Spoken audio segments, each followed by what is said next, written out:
నమస్తే, welcome to I dream. నేను మీ మాధురి. మనకి ఇన్వెస్ట్మెంట్ చేయడానికి మనీ ఉంటుంది, కానీ ఎక్కడ ఇన్వెస్ట్మెంట్ చేయాలి అనే దానిపైన చాలా మందికి చాలా డౌట్స్ ఉంటాయి. కొంతమంది స్వంత ప్రయోగాలు చేస్తూ ఉంటారు, ఆఖరికి చేతులు కాల్చుకుంటూ ఉంటారు. ఇన్వెస్ట్మెంట్ అనేది ఎలా చేయాలి, ఎక్కడ చేయాలి, ఎలా చేస్తే బాగుంటుంది, డీటెయిల్గా చెప్పడానికి మనతో పాటు ఉన్నారు మాధవి రెడ్డి గారు, ఫైనాన్షియల్ సర్టిఫైడ్ ఫైనాన్షియల్ ప్లానర్. తనని అడిగి డీటెయిల్గా తెలుసుకుందాం. నమస్తే మ్యామ్. నమస్తే అండి. మాధవి గారు, మనకి ఇప్పుడు ఎట్ ప్రజెంట్ మనకి ప్రతి దాంట్లో కూడా భూమి కనిపిస్తుంది. అవునండి. గోల్డ్ అది కూడా బాగా పెరుగుతుంది. అది కాదు, ఒక 20 years బ్యాక్ 2000, 3000 కి దొరికిన గోల్డ్ ఇప్పుడు 80,000. ఇదొక అసెట్. అప్పట్లో గోల్డ్ కొనుక్కున్న వాళ్ళంతా నిజంగా బంగారాలై కూర్చున్నారు, బంగారు కొండలై కూర్చున్నారు. ఆఫ్టర్ దెన్ మనకి కొనలేము. రియల్ ఎస్టేట్, మనకి భూమి ఎవరిని నమ్ముకున్నా పాడైపోతాం, కానీ భూమిని నమ్ముకున్నవాడు అటు పాడవ్వరు అనేది మనకి బాగా నానుడి. అలాగే వీటిని బీట్ చేస్తూ మ్యూచువల్ ఫండ్స్, స్టాక్ మార్కెట్ కూడాను ఒక రేంజ్ లో దూసుకుపోతున్నాయి. రోజు ఇంతకు ముందు స్టాక్ మార్కెట్ అంటే అమ్మో అన్న జనాలు కూడా ఇప్పుడు మేము కూడా స్టాక్స్ కొంటున్నామని, ఆ స్టాక్స్ కొంటున్నామని క్రేజీతో చెప్తున్నారు. ఇంతకు ముందు స్టాక్స్ కొన్న వాళ్ళు కూడాను చాలా గోప్యంగా ఉండేవాళ్ళు. ఇప్పుడు మాత్రం స్టాక్ మార్కెట్ కి వెళ్ళే ఇది కూడాను అదొక క్రేజీ అసెట్స్ గా ఫీల్ అవుతున్నారు.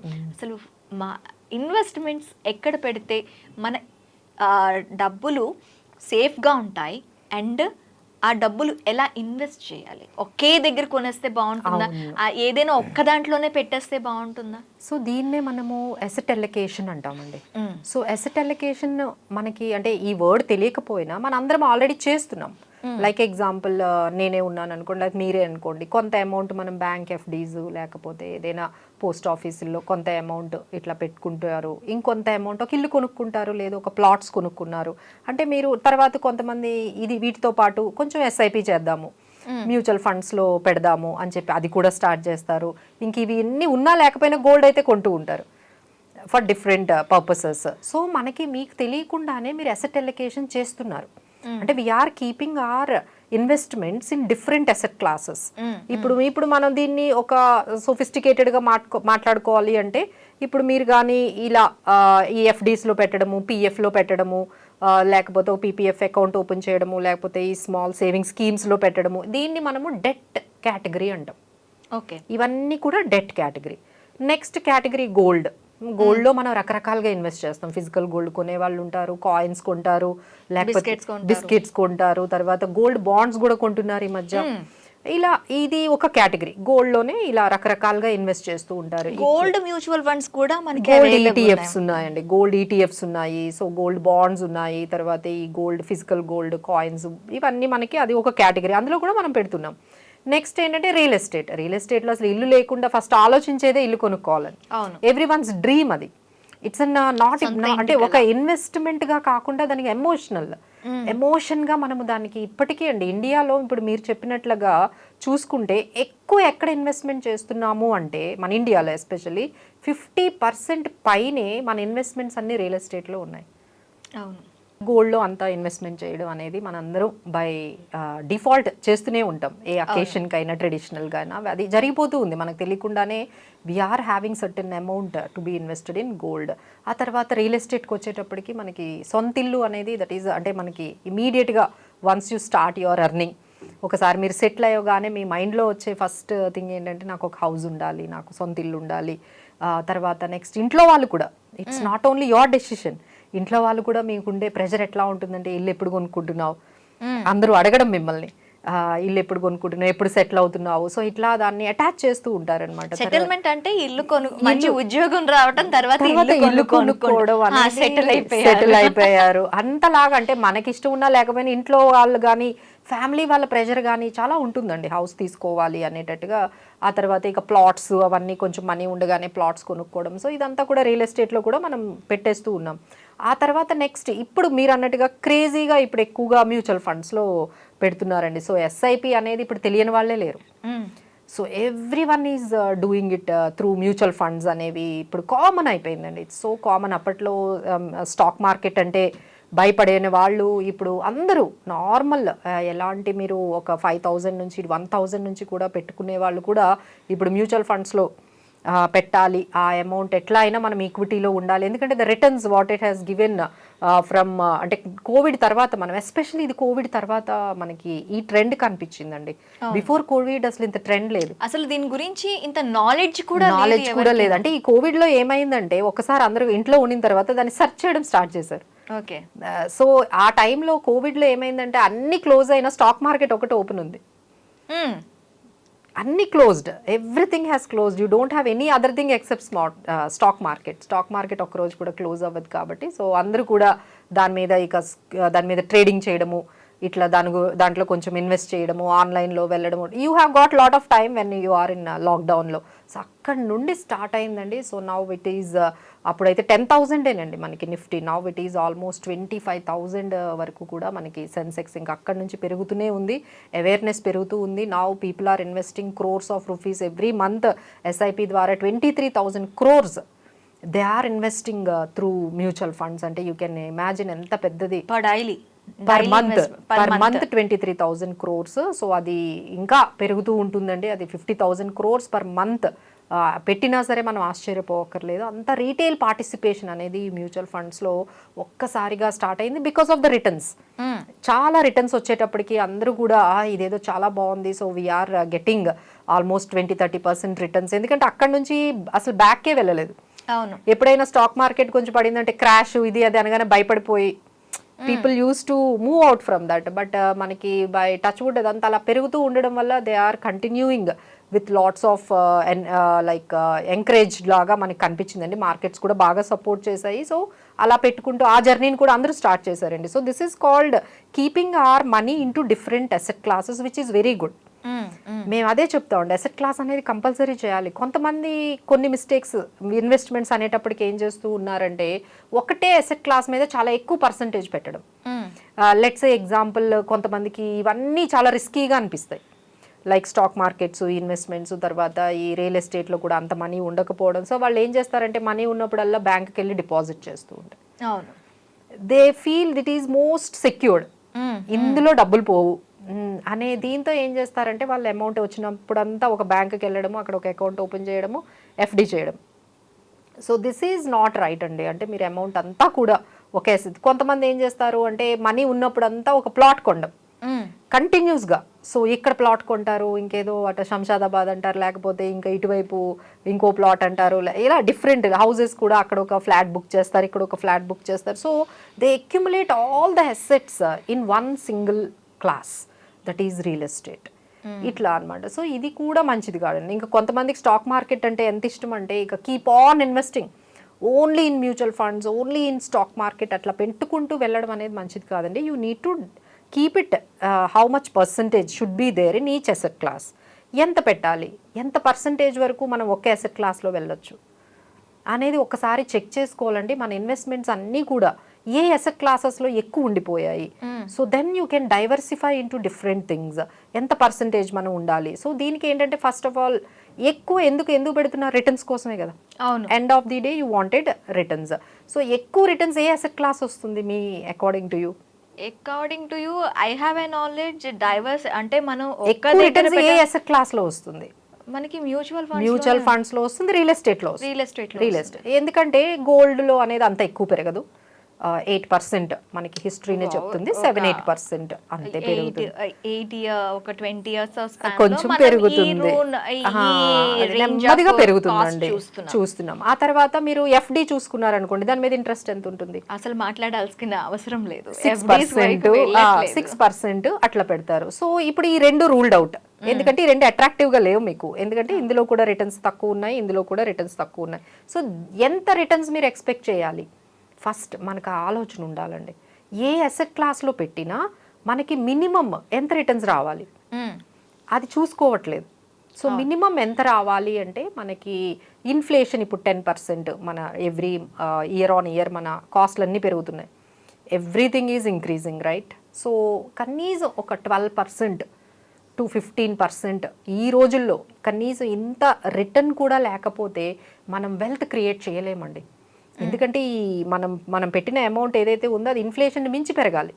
అవును, ఇన్ఫ్లేషన్ మించి పెరగాలి అంటే 12 to 15% వస్తేనే మీకు వెల్త్ క్రియేషన్ అవుతుంది. లేదు అంటే మన వెల్త్ అనేది ఇక అంటే డిమినిషింగ్ అంటే పర్చేసింగ్ పవర్ తగ్గిపోతుంది కదా, మనీ వాల్యూ కూడా తగ్గిపోతుంది కదా. అప్పట్లో 100 అంటే ఎక్కువ, ఇప్పుడు 1 lakh అన్నా కూడా now the even every flat cost is 1 crore.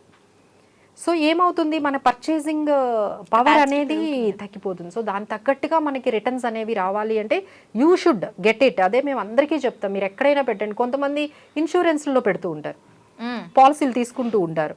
So ఎంత పర్సంటేజ్ వస్తుందండి ఇన్సూరెన్స్ పాలసీస్ లైక్ ఎండోన్మెంట్ కానీ లేకపోతే మనీ బ్యాక్ పాలసీస్ కానీ? మా దగ్గర చాలామంది క్లయింట్స్ వస్తూ ఉంటారు, వచ్చి మేడం నా దగ్గర ఇప్పటికీ 5 పాలసీలు ఉన్నాయి, ఒక్కొక్క పాలసీలో 20,000, 30,000, 40,000 కడుతూ ఉన్నాను. This is their investment plan. కానీ రిటర్న్స్ ఎంత? సో అందులో కూడా మీకు 6%, 7% రిటర్న్స్ వస్తాయి. అంటే ఇవన్నీ ఏంటంటే రూల్డ్ అవుట్ అనమాట. ఇవన్నీ కూడా ఇన్వెస్ట్మెంట్స్కి మనకి సరిపడవు. ఏవైతే మీకు 12%, 15% ఇవ్వగలుగుతాయో అవే మీకు ఫ్యూచర్లో వెల్త్ క్రియేషన్ చేయగలవు. సో ఇప్పుడు ఈ ప్రోడక్ట్స్ అన్ని పక్కన పెట్టేస్తే మనకు మిగిలినవి 2 మిగులుతున్నాయి. ఏంటి? Real estate and stock market. ఎందుకు ఈ 2 చెప్తున్నాం అంటే మనం ఒక 30 years రిటర్న్స్ చూసుకుంటే, 30 years ఒక ట్రాక్ మనం చూసుకున్నట్లయితే స్టాక్ మార్కెట్స్ ఎంత ఇచ్చింది? 15%. 30 years CAGR అంటారండి, కాంపౌండెడ్ యాన్యువల్ గ్రోత్ రేట్ అంటారు. అంటే ఇయర్ ఆన్ ఇయర్ మనకు అది 15%, 12%, 15% మినిమం అయితే ఇచ్చింది. అలానే రియల్ ఎస్టేట్ కూడా మనకి ఇయర్ ఆన్ ఇయర్ మనకి ఆ విధంగా కొంచెం రిటర్న్స్ అనేవి 10 to 12% రిటర్న్. సో ఇప్పుడు ఇవన్నీ తీసేస్తే మనకి ఫైనల్గా మిగిలింది real estate, stock market. So ఇక్కడ ఈ రెండిట్లో మనం ఎలా సెలెక్ట్ చేసుకోవాలి? వెల్త్ క్రియేషన్ బాగా అంటే మన మనీ చాలా ఫాస్ట్గా పెరగాలి అంటే ఈ రెండిట్లో ఉండాల్సిందే. ఈ మీరు ఎఫ్డీలో ఉన్నాను, నేను పిఎఫ్లో అమౌంట్ పెట్టాను, ఇన్సూరెన్స్ పాలసీలు పెట్టానంటే మీరు అంత తొందరగా వెల్త్ క్రియేట్ చేయలేరు. So you need to come to this space where you can make your wealth double. ఇక్కడ మనకి రియల్ ఎస్టేట్లో పెట్టినప్పుడు రిస్క్ ఫ్యాక్టర్ అనేది కొంచెం తక్కువ ఉంటుంది మ్యామ్.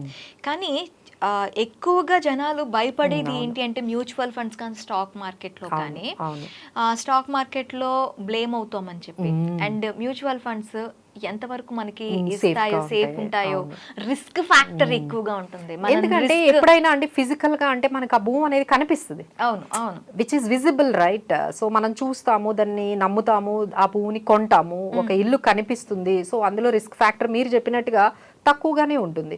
బట్ నా క్వశ్చన్ ఏంటంటే ఇక్కడ ఎంతమంది ఎఫర్ట్ చేయగలరు? అందరూ ఎఫర్ట్ చేయగలరా? ఎందుకంటే దాన్ని 1000, 2000 పెడితే వస్తాయా పర్ మంత్కి? రాదు. రియల్ ఎస్టేట్లోకి ఎంటర్ అవ్వాలంటే మీ దగ్గర ఇంత లంసం ఉండాలి. అవును.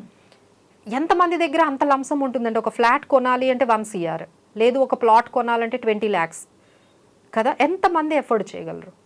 సో వీళ్ళందరూ ఎప్పుడైతే ఈ రియల్ ఎస్టేట్ ఇంత మధ్యతరగతి వాళ్ళకి ఎంత కాస్ట్లీ అయిపోయిందో, now all the people now shift.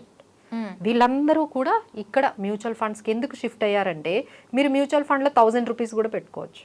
Okay, true. మీరు 1000 rupees పెట్టుకోవచ్చు, 2000 rupees పెట్టుకోవచ్చు, ఎవ్రీ మంత్ పెట్టుకోవచ్చు, ఈవెన్ 100 rupees కూడా పెట్టుకోవచ్చు. So that's the reason what is driving the people towards stocks and towards mutual funds. అక్కడ ఏంటంటే ఎంట్రీ అనేది తక్కువ అమౌంట్తోనే వెళ్తుంది, but returns as equal as real estate వస్తుంది. బట్ ఇక్కడ మనకి ఏమవుతుందంటే మీరు అన్నట్టుగా కొంచెం రిస్క్, అమ్మో ఇందులో ఏదో స్కామ్స్ ఉంటాయి ఈ మ్యూచువల్ ఫండ్స్ స్టాక్స్ లో. They don't know the fact. అంటే వాళ్ళకి ఏంటి, ఎక్కడ, ఏది, ఎలా వర్క్ చేస్తుంది అనేది తెలీదు. మనకి ఇప్పుడు రియల్ ఎస్టేట్ లో ఒక ల్యాండ్ తీసుకుంటే చూసాం కదా మన పేరెంట్స్ ని. యా, రియల్ ఎస్టేట్ లో ఒక ల్యాండ్ తీసుకుంటే దానికి సంబంధించి ల్యాండ్ డాక్యుమెంట్స్ ఉంటాయి, లింక్ డాక్యుమెంట్స్ ఉంటాయి, ఫిజికల్ గా మనకి రిటర్న్ గా మనకి కనిపిస్తుంది. స్టాక్ మార్కెట్ లో ఓన్లీ నెంబర్సే కనిపిస్తాయి. ఆ నెంబర్స్ నిమిషానికి మారిపోతూ ఉంటాయి. సో ఆ ట్రస్ట్ అనేది రాదు, పెరుగుతూ ఉందంటే ఓకే దే విల్ ట్రస్ట్, కానీ ఒక్కొక్కసారి పడిపోతుంది. అవును, ఫాస్ట్ గా పడిపోతుంది. ఇప్పుడు భూ అనేది ఒకేసారి పడిపోదు కదా. స్టాక్ మార్కెట్ పడిపోయినంత ఫాస్ట్ ఎప్పుడు పడిపోదు, పడినా కొంచెం పడదు అంటున్నాను మ్యామ్. అది ఎప్పుడు భూమి పెరుగుతూనే ఉంటుంది. భూమి వాల్యూ ఎప్పుడు పెరగకపోయినా అట్లీస్ట్ అక్కడ ఆ వాల్యూ అనేది అక్కడ ఉంటుంది. ఓకేనా. సో బట్ ఇక్కడ వచ్చేటప్పటికి మీరు అన్నది పర్ఫెక్ట్ అండి, ఎందుకంటే అది క్రాష్ అయ్యే ఛాన్సెస్ అనేది ఒకే రోజు 6% పడిపోయిన రోజులు ఉన్నాయి, ఒకేసారి ఒక 1 yearలో చాలా వరకు 20% 30% క్రాషెస్ కూడా మనం చూసాము. So how to deal with this? So ఇందులోకి వెళ్ళలేకపోతున్నారు రియల్ ఎస్టేట్లోకి, ఎందుకంటే చాలా హ్యూజ్ లంసమ్ అమౌంట్ అవసరం అవుతుంది. సో ఇక్కడికి రావాలి అంటే రిస్క్ అనేది కనిపిస్తుంది. ఇంకోటి ఏంటంటే మన దగ్గర ఇండియాలో ఫైనాన్షియల్ లిటరసీ అనేది 30%ఏనండి. 30% పీపుల్కి మాత్రమే ఈ జీడిపి అంటే ఏంటి, లేకపోతే ఈ స్టాక్ మార్కెట్ అంటే ఏంటి, డెరివేటివ్స్ అంటే ఏంటి, మ్యూచువల్ ఫండ్స్ అంటే ఏంటి, కొంచెం నాలెడ్జ్ ఉంది. రెస్ట్ ఆఫ్ ది 70% పీపుల్కి ఈ financial literacy, especially financial markets, మనం ఏమైతే ఈ టెర్మినాలజీ మాట్లాడుకుంటున్నామో, ఐపీఓస్ ఉంటాయి, తర్వాత ఎన్ఎఫ్ఓస్ ఉంటాయి, మ్యూచువల్ ఫండ్స్, ఈ ప్రైవేట్ ఈక్విటీ, పిఎంఎస్ ఉంది, పోర్ట్ఫోలియో మేనేజ్మెంట్ సర్వీసెస్ ఉంటాయి, తర్వాత స్మాల్ కేస్ ఉంటుంది. సో ఈక్విటీకి రాగానే ఇంత different terminology, immediately you feel like కంఫర్టబుల్గా మీరు ఫీల్ అవ్వరు. అవును, ఆ టర్మినాలజీస్కి వాటికి కన్ఫ్యూజ్ అయిపోతూ ఉంటారు. సో కాకపోతే ఇప్పుడు ఏమైందంటే now because of these videos, ఇలా మనకి ఎప్పుడైతే సోషల్ మీడియా ఎప్పుడైతే వచ్చిందో, now people have started experiencing it. చూద్దాము ఇప్పుడు ఏంటంటే పెట్టి చూద్దాం ఎట్లా అవుతుందో. ఎంత అమౌంట్ పెట్టకపోయినా at least let start with small amount, what is wrong in that అని చెప్పి వస్తున్నారండి మార్కెట్లోకి. ఇందులో ఎక్కువగా లేడీస్ ఉన్నారు అనటం చాలా అండి, డెఫినెట్లీ. అంటే ఇందులో ఎలా అంటే హౌస్ వైఫ్స్ చాలా మంది కాల్ చేస్తూ ఉంటారు, మేడం నాకు ఎవ్రీ మంత్ ఒక 5,000 సర్ప్లస్ ఉంటుంది, సేవింగ్స్ ఉంటాయి, ఈ 5,000 ఎస్ఐపి చేయొచ్చా? That's a very good idea అండి. బట్ ఏంటంటే ఇక్కడ మళ్ళీ క్వశ్చన్ ఏమవుతుంది అంటే మనమే ఓన్గా పెట్టాలా, ఎలా పెట్టాలి? దెర్ ఆర్ డిఫరెంట్ వేస్ అండి. అంటే ఒకటి ఏంటంటే ఓన్గా మీరు పెట్టుకోవచ్చు. ఓన్గా అంటే మీరు ఒక app, nowadays if you are technically sound, అంటే మీకు టెక్నాలజీ గురించి బాగా తెలిసినట్లయితే మీరు ఒక యాప్, మార్కెట్లో చాలా యాప్స్ ఉన్నాయి, ఈ mutual funds, stock markets, like Zerodha కానీ, లేకపోతే ఇంకా చాలా మనకి అప్ స్టాక్స్ అని చాలా యాప్స్ ఉన్నాయి. సో యాప్స్ని డౌన్లోడ్ చేసుకుంటున్నారు. ఆ డౌన్లోడ్ చేసుకున్న తర్వాత లేకపోతే డిమాట్ అకౌంట్ ఓపెన్ చేసుకుంటున్నారు, వాళ్ళే ఓన్గా ఓపెన్ చేసుకుంటున్నారు, వాళ్ళే ఓన్గా స్టాక్స్ సెలెక్ట్ చేసేసుకుంటున్నారు. ఏముంది, రిలయన్స్ కొంటాము, టీసీఎస్ కొంటాము, హెచ్డిఎఫ్సి కొంటాము, టాప్ మోస్ట్ కంపెనీస్ లో కొంటే సేఫ్ గా ఉంటుంది. డిమార్ట్ పెడతాము, అదన్నీ మీకు కనిపిస్తున్నాయి కదా. బాటా స్టాక్ కొనుక్కుందాము, డిమార్ట్ లో పెడదాము, రిలయన్స్ స్టాక్ పెడదాము, HDFC, Infosys, TCS, that we believe it, right? So ఇందులో పెడదాము అని చెప్పేసి ఇలా ఓన్ గా చేసే వాళ్ళది ఒక కేటగిరీ అండి. అంటే they do it everything on own, technology కానీ, స్టాక్ సెలెక్షన్ కానీ, అదంతా. బట్ ఇంత తెలిసిన వాళ్ళు ఎంతమంది ఉంటారు? Very less people. సో మరి రెస్ట్ ఆఫ్ ది పీపుల్కి ఆప్షన్ ఏంటి అంటే మనం ఏం చెప్తామంటే we are there, we as a certified financial planners, ఇట్లా మేమందరం కానీ ఇలా ఎక్స్పర్ట్స్ ఉన్నారండి.